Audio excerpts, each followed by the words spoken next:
Welcome back to Ask Dr. Clarke. Today's topic, how to respond to verbal attacks. There are a lot of verbal abusers out there, and you may have one or more in your life. An adult child, a friend, a coworker, a boss, a family member. Of course, it could be your spouse. Today's question is about a spouse, but my answer also applies to these other verbal abusers. If you have a marital crisis, you can talk to me about it using my phone advice service. Many are doing that. It's the majority of my practice now. I'll get the background in that 45-minute phone advice session. Probably recommend one of my books. We have a book for everything, and give you a plan of action. To find out how to schedule a phone advice session, simply go to my website, davideclarkephd.com. That's Clarke with an E. On my website, you'll find all my resources for marital crisis. They're all there. Now, today's question. This is a guy for a change. My wife wants out of our marriage. She has no biblical reason. Well, yeah, they rarely do. She says she's unhappy and has been for years. Yeah, they all say that. They rewrite your history. For the past 6 months, she has been saying nasty, mean things to me. That's often the case. And she'll often do it in front of our children and even other people. My pastor told me to take it without responding and to keep loving her. What should I do? Well, I'll tell you what to do. First, stop talking to your pastor about your marriage. This is not good and even biblical advice. You need to follow a tough love approach, not a weak, passive approach. The Bible teaches us to confront a sinner, and your wife is a sinner. You want out of a marriage for bogus reasons? That is a serious sin because marriage is sacred to God. If you have a biblical reason, different story. She does not. Get my book, My Spouse Wants Out. That's why I wrote it for this man and for people in his situation, women too, of course. My Spouse Wants Out. And follow the plan. Now, regarding her verbal abuse, this needs to be addressed. Biblically and in a Christ-like way, but firmly. Verbal abuse is disrespect of the highest order. It is the verbal equivalent of her slapping you across the face or punching you in the gut. Disrespect reveals contempt. Contempt destroys love and destroys the recipient of the verbal abuse. That would be this man. At least it does if you don't respond. And you're going to respond if you do it Dr. Clarke's way.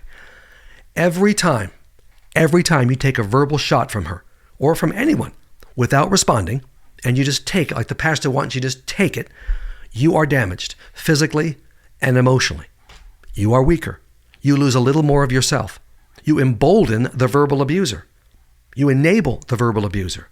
You guarantee you'll get more verbal abuse. No one's saying anything. It's like you're almost saying, I deserve this.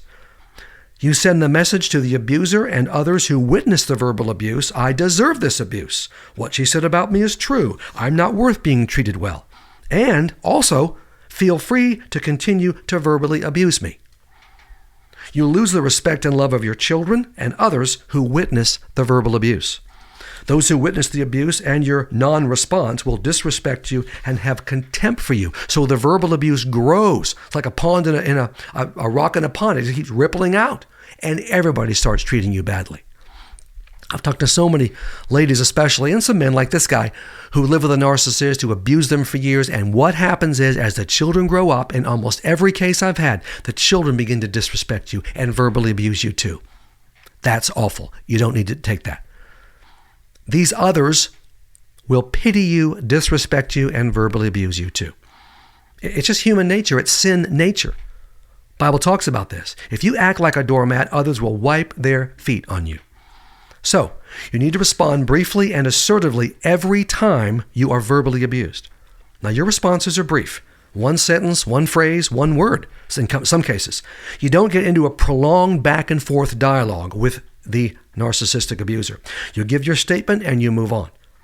When the verbal abuser challenges your response, which he certainly will do, or she, or attempts to justify what they said, ignore them or say, I stand by what I said. If the person continues to verbally abuse you, ignore them, shut down, and leave the situation, leave the room. If the abuser takes a shot at you in front of the kids or anyone else, you respond at that same time. Forget about doing it privately. They've chosen the venue, so be it. And again, you're trying to save your relationship with your children and these other people. The abuser has chosen a public place to humiliate you, to damage you, so you will respond in the public place. Now, you're not going to abuse back. You're just going to be assertive back. Here are some assertive responses to verbally abusive statements, just some ideas. I don't appreciate that comment. That's not true. That's a lie. That's insulting. That's not funny. That was mean and uncalled for. That was offensive. Yes, and even that was verbal abuse. You can also mention James 3, verses 1 through 12. Look it up. Not that he's going to. Now, the fact is, you don't respond assertively to change the other person, this verbal abuser. That's not the point here. Verbal abusers rarely change because they're dirtballs. If a normal person, a decent person, slips and verbally abuses you, an assertive response will lead to respect, an apology, and changed behavior. When I snap at the blonde, my beautiful Sandy, every now and then, it does happen. I'm the kind of person that says things that don't need to be said sometimes. Well, she's very tough and she'll respond, hey, what's the deal? I can't believe. That's when I go, you're right. I'm sorry, honey. No excuse. And we fix it because I'm normal and I love her. With a crazy spouse who is divorcing you or a bona fide abuser, they won't change. That is not the point here. You respond assertively to protect yourself, to strengthen yourself, and to protect your relationship with your children and others. Now, for a spouse who wants a divorce, again, get my book, My Spouse Wants Out, if they have no good reason to divorce you. For an abusive spouse, a narcissist, get 2 of my books. It's a 1-2 punch. 20 lies that keep you with your abuser. I'll help you with the codependent part of the equation and get you strong. And then enough is enough. This one will get you out of the abusive relationship. Finally, if you like what I'm doing, what I'm saying in these videos, and who couldn't like this? Actually, plenty of people. But if you like it, subscribe to my YouTube channel, tap the like button, and leave a rating and a review and a comment.